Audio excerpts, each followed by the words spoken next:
नमस्कार, आप देख रहे हैं वी टाइम न्यूज। बढ़ते हैं झारखंड की खबरों की ओर। झारखंड के पूर्व मुख्यमंत्री और भाजपा विधायक दल के नेता बाबूलाल मरांडी ने साहिबगंज में कहा कि अगर बीजेपी की सरकार बनेगी तो संथाल परगना में मिनी एनआरसी लागू किया जाएगा।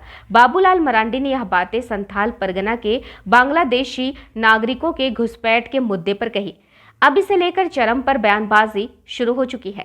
सत्ता में शामिल कांग्रेस के प्रदेश अध्यक्ष राजेश ठाकुर ने बाबूलाल मरांडी पर कटाक्ष करते हुए कुतुब मीनार से कूदने वाली बात याद दिलाई। साथ ही कहा कि मीडिया में बने रहने के लिए बाबूलाल यह सब कह रहे हैं। वहीं कर्नाटक चुनाव में जिस तरह से बीजेपी को हार मिली है, इस वजह से बौखलाहट दिख रही है।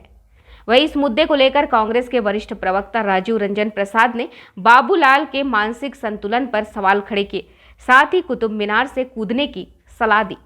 मुंगेरीलाल के हसीन सपने हैं, वो देखना चाहिए। और अगर और मगर पे काम नहीं होता है। सरकार उनकी केंद्र में भी थी, सरकार उनकी राज्य में भी थी। अब नया नया आए हैं पार्टी में, तो निश्चित रूप से उनको एस्टेब्लिश होने के लिए इस तरह की बातें भारतीय जनता पार्टी में जो नहीं करेगा वो नहीं रहेगा। आज से 5 साल पहले उनका बयान आता था कि भारतीय जनता पार्टी में जाने से अच्छा होगा कुतुब मीनार से कूद जाऊं। तो इसलिए बाबूलाल जी कोई बात कहते हैं उसको बहुत तवज्जो देने की आवश्यकता नहीं है। और हम ये तो कहेंगे कि पहले विपक्ष के नेता वो बन जाए।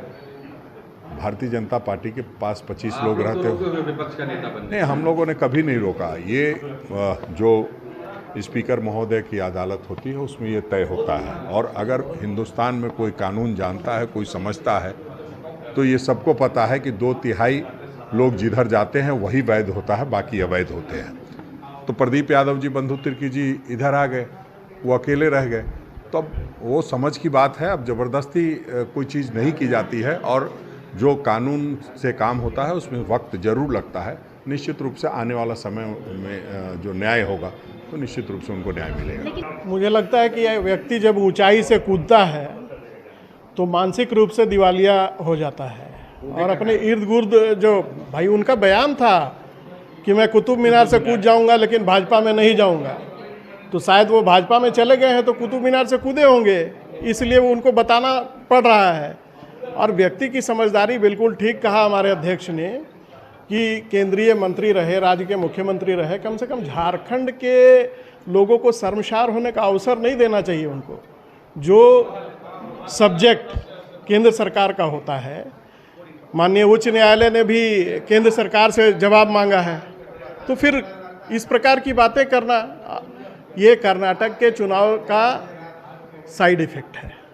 इस तरह से ध्रुवीकरण कराने के लिए जहां लोगों ने भारतीय जनता पार्टी को संथाल परगना किया, पूरे झारखंड से खारिज किया हुआ है, तो एक घुसपैठ की कोशिश भारतीय जनता पार्टी वाले कर रहे हैं। इनको इस बात का जवाब देना चाहिए।